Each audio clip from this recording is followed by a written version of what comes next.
మాతృదేవోభవ. మాటికి మాటికేర్చుటకు మా కనులేమి సరోవరముల. జగన్మాత. మాటికి మాటికేర్చుటకు మా కనులేమి సరోవరముల. ఏటికి కానిపింపవు మహేశ్వరి, ఏటికి కానిపింపవు మహేశ్వరి.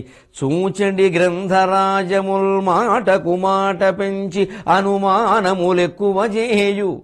చూచడి గ్రంథరాజముల్ మాటకు మాట పెంచి అనుమానములెక్కువ చేయు. చిత్తమున్ కాటికి పంపనీయవు. అమ్మా, చిత్తమున్ కాటికి పంపనీయవు.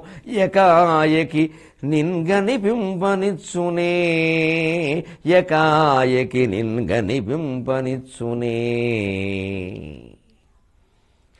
భక్తి టీవీ ప్రేక్షక మహాశయులందరికీ రాజు పట్ల ప్రజలెలా ఉండాలో, ప్రజల పట్ల రాజు ఎలా ఉండాలో మనకి తెలియజేస్తూ ఉన్న మహాభారత కథాశ్రవణం కోసం ఎదురు చూస్తూ ఉన్న భక్తి టీవీ ప్రేక్షక మహాశయులందరికీ కవి బ్రహ్మ, ఉభయ కవి మిత్రుడు తిక్కిన సోమయాజి రచించిన ఆంధ్ర మహాభారతం శాంతి పర్వానికి సాగుతున్న సామాజిక వ్యాఖ్యలో 1403వ భాగానికి స్వాగతం పలుకుతున్నాం.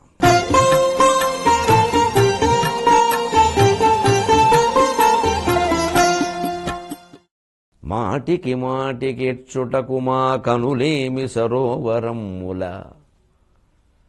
భగవద్ దర్శనం కోసం తాపత్రయపడాలండి. భగవంతుడి వల్ల మనకు కలిగే ప్రయోజనాల గురించి కాదు. చదువులు, ఉద్యోగాలు, పెళ్ళిళ్ళు, అనారోగ్యాలు ఇవి ఎప్పుడూ ఉండేవే. ఎన్ని తీరినా ఇంకా ఉంటూనే ఉంటాయి. తుదలు జందరు సంస్కృతి బాజనేరరు అంటాడు కంసుడు స్వయంగా భాగవతంలో. కంసుడు ఎంత వేదాంతం చెబుతాడో. ఎప్పటికీ దీనికి అంత ఉండదు. ఏమిటో దీన్ని పట్టు గడుస్తారు. ఆ కోరిక ఈ కోరిక ఎన్ని తీరినా ఇంకా ఉంటూనే ఉంటాయి. అంచేత ఏడవలసింది దానికోసం కాదు. కళ్ళు చెరువులైపోయాయా అన్నట్టుగా అమ్మవారి దర్శనం కోసం ఏడవాలి. అలా ఏడ్చినా కనిపించకపోతే వచ్చింది ఈ మాట. మాటికి మాటికెచ్చుటకు మా కనులేమి సరోవరముల. ఏటికి కానిపింపవు మహేశ్వరి. చూచడి గ్రంథరాజముల్ మాటకు మాట పెంచి అనుమానములెక్కువ చేయు. కొన్ని గ్రంథాలు చదివితే ఏదో తెలుస్తుంది కదా అని చదువుతూ ఉంటే ఏమిటో చదువుతున్న కొద్దీ అనుమానాలు ఎక్కువ అవుతున్నాయి. ఎందుకంటే మాటకు మాట. ఒకరు వ్యాఖ్యానం ఇలాగా, ఇంకొకరు వ్యాఖ్యానం అలాగా. ఎందులో ఉండాలో తెలియదు. అందులో గురువులే, అందరూ పెద్దవాళ్ళే, ఎవరిని కాదని అనలేం. పైగా ఈ పెద్దవాళ్ళు రాసినటువంటి వ్యాఖ్యానాలు చూస్తే మనకు ఒక ఇబ్బంది ఏమిటంటే వీళ్ళు వెళ్ళిపోయి చాలా కాలం అయింది. అసలు వాళ్ళ మహిమల గురించి కూడా విచిత్రమైన కథలన్నీ లోకంలో ప్రచారంలో ఉన్నాయి. అవన్నీ జరిగాయో లేదో తెలియదు. అనేక రకాల కథలు వచ్చేసాయి. ఇక అంత పెద్దవాళ్ళు అయిపోయాక, మహామహిమాన్వితులు అయిపోయాక వారి మాట కాదనడానికి మనకు మనసు ఒప్పదు, ధైర్యం చాలదు. అవునందామంటే మనకు అంగీకరించట్లా, అది హేతువుకు లొంగదు, తెలిసిపోతుంది. ఇదే వ్యాఖ్యానాలతో వచ్చే ఇబ్బంది. ఎందుకంటే ఒకే భగవద్గీతకి కొన్ని వందల వ్యాఖ్యానాలు ఉన్నాయి.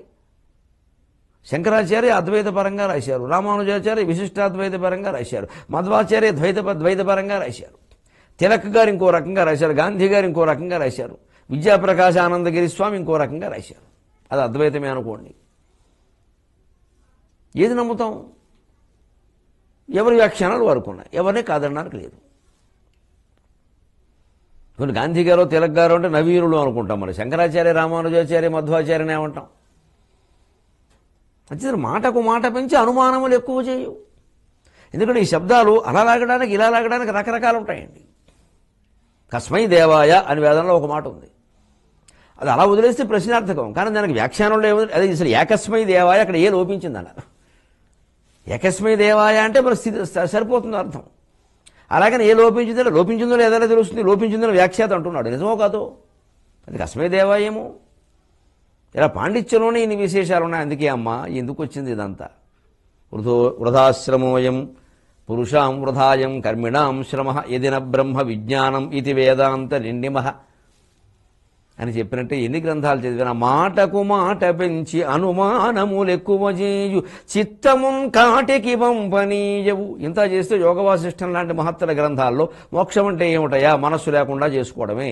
చిత్తాన్ని పంపేయండి శ్మశానానికి. అది ఉండడానికి వీలేదు. మనస్సు ఉన్నంతకాలం ఈ తెప్పలు తప్పవు. మనసు ఇంటూ శాంతి. మనశ్శాంతి అంటే అర్థం అది. మనసు ఉంటే శాంతి ఉండదు. ఆ మనసు లేకపోవడమే మనస క్షయేవ మోక్ష. చాలా స్పష్టంగానే ఉంది గ్రంథాల్లో.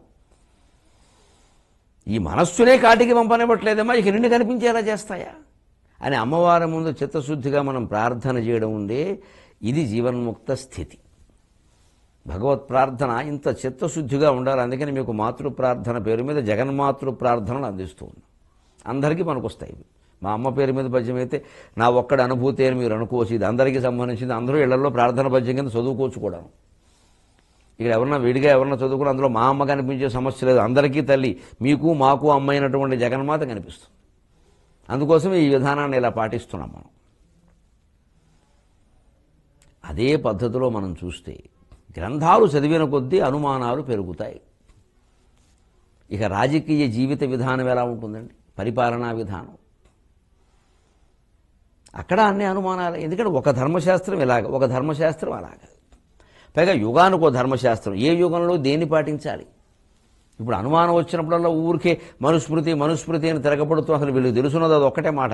కలియుగానికి మనుస్మృతి కాదు, కలియుగానికి పరాశర స్మృతి, యాజ్ఞవల్క్య స్మృతి చాలా ఉన్నాయి. కలియుగానికి మనుస్మృతి కాదు. మనుస్మృతి ధర్మాలు కృతయుగానికి. దాన్ని పట్టుకుని అంత ఇదే ఒక్కలేదు. అందులో కొన్ని పనికొస్తాయి, అంటే పూర్తిగా పనికిరా కొన్ని పనికొస్తాయి, కొన్ని మార్చాల్సిందే. మరి ఆ మార్పులు చేయకపోతే అదే పట్టుకుని వేలాడుతుంటే కొందరు అలాగే ఉంటారు, కొందరు కాదంటారు.